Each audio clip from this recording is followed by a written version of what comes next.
Russia Ukraine ଯୁଦ୍ଧରେ ଓଡ଼ିଆ ଯୁବକଙ୍କ ମୃତ୍ୟୁ ୟୁକ୍ରେନର ଡ୍ରୋନ୍ ମାଡ଼ରେ ଟଳି ପଡ଼ିଲେ ଓଡ଼ିଆ ଯୁବକ ମୃତକ ଗଞ୍ଜାମ ଚିକିଟି ବ୍ଲକ ମାଧବନ୍ଧ ଗାଁର ଏ ରାମୟା ମାସେ ତଳେ କାମ କରିବାକୁ ରୁଷିଆ ଯାଇଥିଲେ ରାମୟା ଏନେଇ ସ୍ପଷ୍ଟ କଲେ ଗଞ୍ଜାମ ଜିଲ୍ଲାପାଳ ଭି କୀର୍ତ୍ତି ଭାସନ ଭାରତୀୟ ଦୂତାବାସ ସହ କଥାବାର୍ତ୍ତା ଚାଲିଛି କହିଲେ ଜିଲ୍ଲାପାଳ तबे बड़ खबर जे रुषिया यूक्रेन युद्धरे ओडिया युवकंक मृत्यु घटी यूक्रेन ड्रोन माड़े टली पड़े ओडिया युवक मृतक गंजाम चिकिटी ब्लॉक माधबंध गाँवर ए रामया मासे तले काम करने को रुषिया जाइथिले रामया एने स्पष्ट कले गंजाम जिल्लापाल भि कीर्ति भाषण भारतीय दूतावास सह कथबार्ता चली कहले जिल्लापाल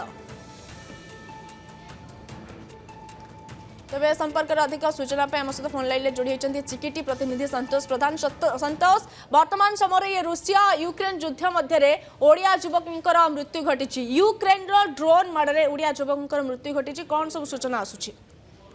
देखो बर्तमान सुधा सकाल 7 समय पहुंचले आमर अंतर्गत चिकिड़ी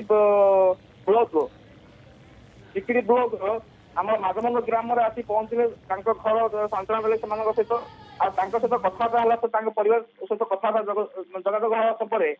कहते कंपनी आमको किंतु से जो डिलर पठे